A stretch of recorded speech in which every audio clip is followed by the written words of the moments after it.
Hey! ഞാനേ പണ്ട് പറഞ്ഞിട്ടുള്ള കാര്യമൊക്കെ ആയിരിക്കും ഇതും അതൊക്കെയാണെന്നാണ് എനിക്ക് തോന്നിയിട്ടുള്ളത്. എന്താന്ന് വെച്ച് കഴിഞ്ഞാൽ, ഇപ്പം നമ്മൾ കല്യാണം കഴിച്ച് ഒരു വീട്ടിലേക്ക് പോവുകയാണ്. ഇപ്പം കല്യാണം കഴിച്ച് ഒരു വീട്ടിലേക്ക് പോകുമ്പഴ്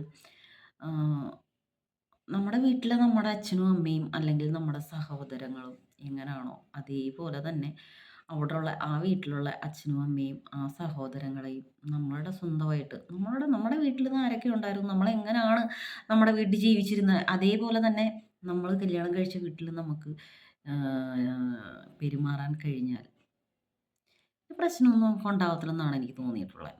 അതെന്താണെന്ന് വെച്ച് കഴിഞ്ഞാൽ ഇപ്പം അപ്പോൾ നമ്മൾ വേറൊരു വീട്ടിലോട്ട് കല്യാണം കഴിച്ച് പോകുന്നുണ്ട്. കല്യാണം കഴിച്ച് പോകുമ്പം അവിടുത്തെ ഒരു നമ്മള് പെണ്ണുങ്ങളെപ്പോഴും ജീവിക്കുന്നത് ആണുങ്ങളുടെ വീട്ടിൽ തന്നെ ആയിരിക്കും. അപ്പം നമ്മളത് മനസ്സിനെ അപ്പോഴേ പാകപ്പെടുത്തി വെച്ചേക്കണം. നമ്മളവിടെ പോയി കഴിഞ്ഞാൽ അതാണ് എൻ്റെ വീട്. ഇനി അവിടെ ഞാൻ ഒരു ലോങ് ലൈഫ് എൻ്റെ ലൈഫ് അവിടാണ് എൻഡിങ് എന്നൊന്ന് വിചാരിച്ച് അവിടുത്തെ അച്ഛനും അമ്മയാണ് എൻ്റെ അച്ഛനും അമ്മയും. അവിടുത്തെ സഹോദരങ്ങളാണ് എൻ്റെ സഹോദരങ്ങൾ എന്നുള്ള ഒരു ചിന്തയോടു കൂടി നമ്മൾ മുന്നോട്ട് ജീവിക്കണം. എനിക്ക് തോന്നിയിട്ടുള്ളതാണ്. പിന്നെ ഉള്ളതെന്ന് വെച്ച് കഴിഞ്ഞാൽ മേലോട്ട് നോക്കുന്നത് എന്തിനാണെന്ന് വെച്ചാൽ ഇങ്ങനെ അടുക്കി അടുക്കി പറയുവാണ്. ചലചലാന്ന് പറയാതെ. പിന്നെ എന്താ തോന്നിയിട്ടുണ്ടെന്ന് വെച്ച് കഴിഞ്ഞാൽ ഈ സഹോദരങ്ങളെ അച്ഛനും അമ്മയൊക്കെ നമ്മൾ നമ്മുടെ സ്വന്തമായിട്ട് കരുതി നമ്മൾ മുന്നോട്ട് പോവുകയാണെങ്കിൽ നമ്മളുടെ ഹസ്ബൻഡ് നമ്മളോട് ഭയങ്കര സ്നേഹമായിരിക്കും എന്ന് എനിക്ക് തോന്നിയിട്ടുണ്ട്. എൻ്റെ ഒരു ഇത് വെച്ച് പറയുകയാണ്. എനിക്ക് ഞാൻ കല്യാണം കഴിക്കുമ്പോഴേ എനിക്ക് അച്ഛനും അമ്മയൊക്കെ ഇല്ലാതെ പോയി. അപ്പോൾ പിന്നെ അവിടുത്തെ അച്ഛനും അമ്മയൊക്കെ ചിലപ്പം എനിക്കില്ലാത്തത് കാരണം അവരോട് എനിക്ക് ഭയങ്കര ഒരു ഇഷ്ടം തോന്നി കാണും എന്ന് വിചാരിക്കുന്നു. പിന്നെ കുട്ടികളൊക്കെ എന്നെയൊക്കെ ഇളയവരായിപ്പോയി. എൻ്റെ ഹസ്ബൻഡിൻ്റെ സഹോദരങ്ങൾ എന്നെയൊക്കെ ഇളയവരായതുകൊണ്ട് അവരും അവരോട് ഒരു സ്നേഹം. ഇപ്പം നമ്മളെയൊക്കെ മുതിർന്നയാകുമ്പോൾ റെസ്പെക്റ്റ് എല്ലാം കൊടുത്ത് നമ്മൾ സംസാരിക്കാനായിട്ട് വരും. അപ്പോൾ ഇവരൊക്കെ എന്നെയൊക്കെ ചെറുതായത് കാരണം നല്ല സ്നേഹത്തോടെ മുന്നോട്ട് പോയി. അപ്പോൾ എനിക്ക് തോന്നിയിട്ടുള്ളതാണ്. കാരണം ഇതിപ്പോൾ ഞാൻ പറയാൻ കാരണമെന്ന് വെച്ചാൽ അമ്മായിയമ്മ വഴക്ക്, പിന്നെ എന്തുവാ നാത്തൂൻ വഴക്ക്, പോരെന്നൊക്കെ പറയത്തില്ലേ, പോര്, പിന്നെ അനിയൻ വഴക്ക് എന്നൊക്കെ പറയത്തില്ലേ. അപ്പോൾ ഈ വഴക്ക് വരുന്നതിന് കാരണം നമ്മുടെ വീട്ടിലായാലും നമ്മുടെ അനിയനോട് നമ്മൾ വഴക്കടിക്കും. നമ്മുടെ അമ്മയോടായാലും വഴക്കടിക്കും. അങ്ങനെ ഒരു വഴക്കായിട്ട് മാത്രം അതിനെ കണ്ട് ശത്രുത മനോഭാവം എല്ലാം വിട്ട് ഇതെൻ്റെ സ്വന്തമാണ് എന്നങ്ങ് വിചാരിച്ച് മുന്നോട്ട് പോവുകയാണെങ്കിൽ നല്ല രീതിയിൽ ജീവിക്കാൻ പറ്റും എന്നാണ് തോന്നിയിട്ടുള്ളത്. ഈ അമ്മായിയമ്മയും ഈ നാത്തൂനും കിടന്ന് ഇങ്ങനെ അടി വെക്കുന്നത് കാണാം പലതും നമ്മൾ കാണുമ്പം. അതുമല്ല ഈ കല്യാണം കഴിച്ച് കഴിയുമ്പം ഈ പെണ്ണ് പോയിട്ട് അവിടുത്തെ ചെക്കനെ അങ്ങ് വളയ്ക്കും. വളച്ചിട്ട് എന്തിനാണ് അങ്ങനെ ചെയ്യുന്നത്? ചില ആണുങ്ങൾ ഫുള്ള് ഭാര്യയുടെ ആ ഒരു രീതിയിലേക്ക് വരും. വരാനുള്ള ചാൻസുണ്ട്. അവർക്ക് പിന്നെ കൊടുക്കുന്നതിനോ വാങ്ങുന്നതിനോ അവരോട് മിണ്ടുന്നതിനോ ഇതിനൊന്നും സമ്മതിക്കാറില്ല ചില പെണ്ണുങ്ങൾ. അതൊക്കെ ഒരിക്കലും ചെയ്യരുത്. അത് വെച്ചിട്ട് നമുക്ക് ഒരു പ്രയോജനവുമില്ല. കാരണം നാളേക്ക് നമുക്ക് ആൺകുട്ടികളുണ്ടാവും. നമ്മുടെ ആൺകുട്ടി വളർന്നവനൊരു പെൺകുട്ടിയുണ്ടാവും. പെൺകുട്ടിയുണ്ടാവില്ല, ഭാര്യയുണ്ടാവും. അപ്പോൾ ആ ഭാര്യയെ ഇങ്ങനെ ചെയ്താൽ നമുക്ക് എങ്ങനെ ഉണ്ടാവും എന്ന് നമ്മൾ ചിന്തിക്കണം. അങ്ങനെ ചിന്തിക്കാൻ ഒരു കഴിവ് നമുക്കുണ്ടായാൽ നമ്മൾ വഴക്കടിക്കത്തില്ല. വഴക്കടിക്കേണ്ട കാര്യങ്ങൾ നമ്മളെപ്പോഴും നമ്മുടേതായിട്ടുള്ള കാര്യങ്ങൾ പറഞ്ഞ് മനസ്സിലാക്കണം. അമ്മായി അച്ഛനോട് അമ്മായി ഞാൻ ഇങ്ങനാണ്, എനിക്കിതാണ് ഇനി എൻ്റെ ലൈഫെന്ന് എനിക്കറിയാം. അതുപോലെ എന്നോട് നിങ്ങൾ നിന്ന് കഴിഞ്ഞാൽ നിങ്ങളോട് അത് നമ്മളിങ്ങനെ വ്യക്തമായിട്ട് പറഞ്ഞ് മനസ്സിലാക്കാൻ പറ്റത്തില്ല. നമ്മുടെ പ്രവൃത്തിയിൽ കൂടി അവരെ പഠിപ്പിച്ചു കൊടുക്കണം. നമ്മുടെ ഓരോ പ്രവൃത്തിയിൽ നിന്ന് അവർക്ക് മനസ്സിലാവണം. ഇവള് പ്യുവറാണ്, ഇവള് ലോങ് ലൈഫ് ഇവിടെ ഉള്ള ആളാണ്, നമ്മളെ വിട്ടു പോകത്തില്ല, നമ്മുടെ മകനെ നല്ലതായിട്ട് നോക്കും, നല്ല രീതിയിൽ മുന്നോട്ട് പോകും എന്ന് ഒരു അച്ഛനും അമ്മയ്ക്കും ആങ്ങളമാർക്കും എല്ലാം മനസ്സിലാക്കി കൊടുക്കും. നമ്മുടെ പ്രവൃത്തിയിൽ നിന്നേ അത് മനസ്സിലാകാൻ പറ്റത്തുള്ളൂ. അല്ലാതെ കല്യാണം കഴിച്ച് വീട്ടിലോട്ട് പോയി രാവിലെ 10 മണി വരെ കിടന്നുറങ്ങുക, അമ്മായിയമ്മ കൊണ്ടുവന്ന് ഉണ്ടാക്കി കൊടുക്കുക, പിന്നെ എഴുന്നേൽക്കത്തില്ല, വീട്ടിലെ കാര്യങ്ങൾ നോക്കത്തില്ല, കുളിക്കത്തില്ല, കുഞ്ഞുണ്ടെങ്കിൽ കുഞ്ഞിനെ ശ്രദ്ധിക്കത്തില്ല, പിന്നെ അങ്ങോട്ടും ഇങ്ങോട്ടും ഒക്കെ ചുറ്റിക്കൊണ്ടിരുന്ന ഏത് അമ്മായിയച്ഛനും അമ്മായിയമ്മയും നാത്തൂനും ഒക്കെ പ്രശ്നം ഉണ്ടാക്കും. എന്ന് വെച്ച് നമ്മളൊന്നും ചെയ്യരുതെന്നല്ല. ചെയ്യേണ്ട കാര്യങ്ങൾക്കൊരു കാരണം ഉണ്ടാവണം. അവർക്കും അത് മനസ്സിലാവണം. ഇങ്ങനൊരു കാരണമുണ്ട് എന്ന്.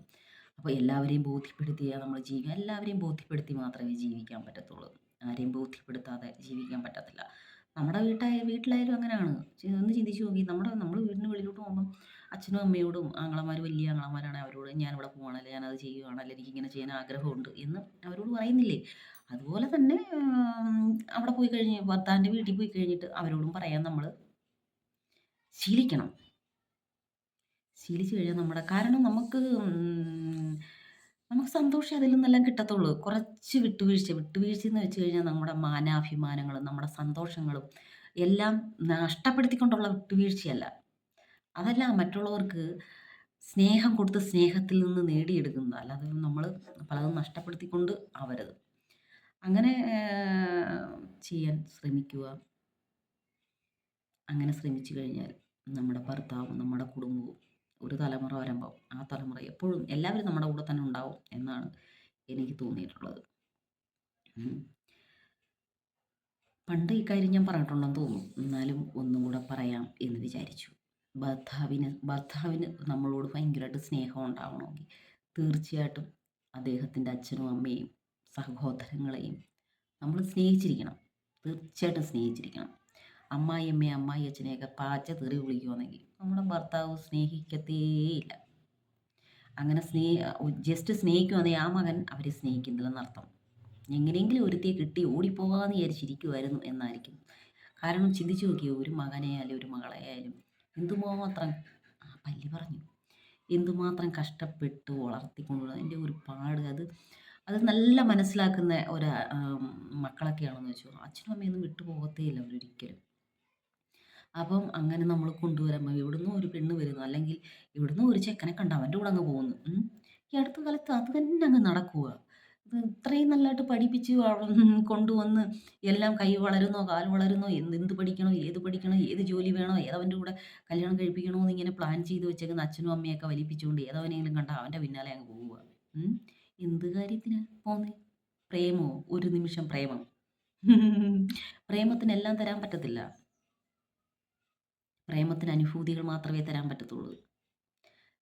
ബന്ധങ്ങളെ കൊണ്ടുവരാൻ പറ്റത്തില്ല. ബന്ധങ്ങൾ ചുറ്റിലും നിന്ന് പ്രേമത്തിനെ കൂട്ടിമുട്ടിപ്പിക്കുമ്പോൾ മാത്രമേ അത് നമുക്കുണ്ടാവത്തുള്ളൂ. ഒറ്റയ്ക്ക് ഓടിപ്പോകുന്നവർക്ക് അനുഭൂതികൾ മാത്രമേ കിട്ടത്തുള്ളൂ. അപ്പം ബന്ധങ്ങൾ വേണമെങ്കിൽ പ്രേമിക്കുമ്പോഴേ നമ്മുടെ ബന്ധുക്കളോട് പറഞ്ഞ് മനസ്സിലാക്കണം, എനിക്കിങ്ങനെയുണ്ട്, നിങ്ങൾ ഞങ്ങളെ ഒന്ന് ബന്ധിപ്പിച്ച് തരണോ. അപ്പോൾ അതിൽ നിന്നെല്ലാം കിട്ടും. അല്ലാതെ ഇന്നലെ കല്യാണം കഴിച്ച് ഇന്നലെ കണ്ടവൻ്റെ കൂടെ പ്രേമമെന്ന് പറഞ്ഞാൽ അവരവിടെ കൈയും കാലും കാണിക്കും, ആ വഴിക്ക് അങ്ങോട്ട് പോകും. എന്ത് കാര്യം കണ്ടോണ്ടാ പോകുന്നത്? എന്തുവാണുള്ളത്? ഒന്ന് ചിന്തിച്ച് നോക്കിയാൽ മതി. അപ്പം നമുക്ക് മനസ്സിലാവും. അതേമാതിരി പെണ്ണുങ്ങളും 4 ആണുങ്ങളും കല്യാണം കഴിച്ച് കഴിഞ്ഞാൽ അച്ഛനും അമ്മയൊക്കെ അടിച്ച് കളഞ്ഞിട്ട് ഭാര്യയുടെ പിന്നാലെ ഒന്നും കിട്ടത്തില്ല. എത്രയോ പെണ്ണുങ്ങളെ കിട്ടും, അല്ലെങ്കിൽ എത്രയോ ആണുങ്ങളെ കിട്ടും. പക്ഷേ അച്ഛനും അമ്മയൊന്നും കിട്ടത്തില്ല.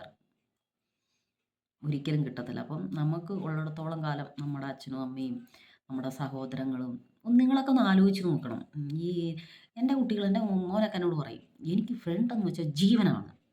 എന്തെങ്കിലും ഒരു കാര്യമുണ്ടെങ്കിൽ അച്ഛനും അമ്മയും നിൽക്കേണ്ടടുത്ത് 2 വർഷം മുന്നേ ആണെങ്കിൽ അവൻ ആശുപത്രി കിടന്നു.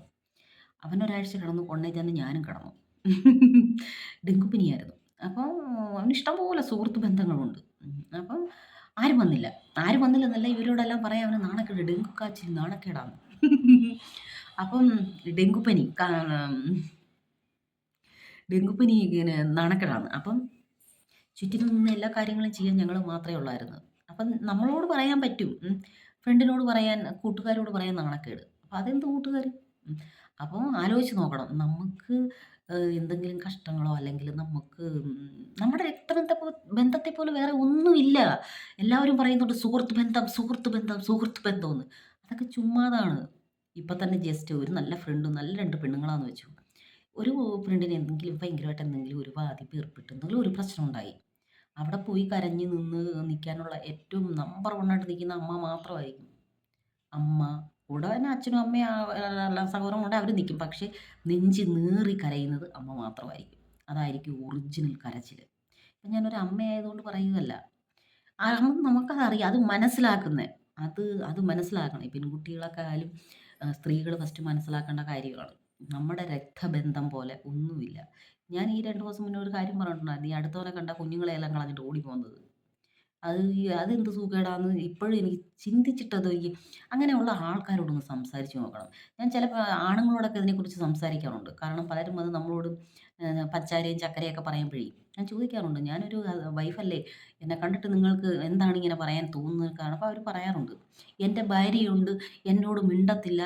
എനിക്കൊരു ലവർ വേണം. നിങ്ങളെ കണ്ടപ്പോൾ എനിക്ക് ഇഷ്ടപ്പെട്ടെന്ന്." ഞാൻ കല്യാണം കഴിച്ചതല്ലേ, ഞാൻ എങ്ങനെ ലവർ ആവാനാ? എന്നൊക്കെ ചോദിക്കും തിരിച്ച്. അപ്പോൾ അവരിൽ നിന്ന് നമുക്ക് പല കാര്യങ്ങളും മനസ്സിലാവും. എന്താണ് ഈ ഇങ്ങനെ ഒരു റിലേഷൻ കട്ടാവുന്നതിന് കാരണമെന്ന്. പെണ്ണുങ്ങളോടൊന്നും എനിക്ക് ഇങ്ങനെ ഓടിപ്പോയി ഭാര്യയെയും അല്ല ഭർത്താവിനെയും കുട്ടികളെയും കളഞ്ഞ പെണ്ണുങ്ങളോട് കളഞ്ഞിട്ട് പോകുന്ന പെണ്ണുങ്ങളോട് ഞാൻ സംസാരിച്ചിട്ടില്ല. അപ്പം നമുക്ക് അവരുടെ മാനസികാവസ്ഥ എന്താണെന്ന് അറിയത്തില്ല. അപ്പം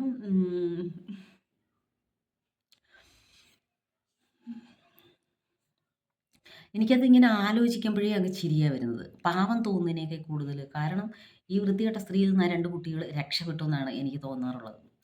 ഒരുപാട് വീഡിയോ നീണ്ടുപോയി. ആരും കാണത്തില്ല. 10 മിനിറ്റൊക്കെ എനിക്ക് ആരാണ് തരുന്നത്? ഞാനിവിടെ നിർത്തുകയാണ്. ബാക്കി പിന്നെ പറഞ്ഞു തരാം ട്ടോ. ഇങ്ങനെ ഇരുന്ന് പറയുന്നത് മാത്രമായിരിക്കും എൻ്റെ ജോലി. കാണുന്നവർക്ക് നന്ദി അറിയിക്കുന്നു. എന്തെങ്കിലും തെറ്റുകളുണ്ടെങ്കിൽ ക്ഷമിക്കുക. നിങ്ങൾ 10 പേര് കണ്ടാലും ശരി, 10 പേര് കണ്ടാൽ മതി. കണ്ടാലും ശരി, അതിന് ഒരഭിപ്രായം പറഞ്ഞിരുന്നെങ്കിൽ എനിക്ക് വളരെ സന്തോഷമായേനെ. Please. Thank you very much.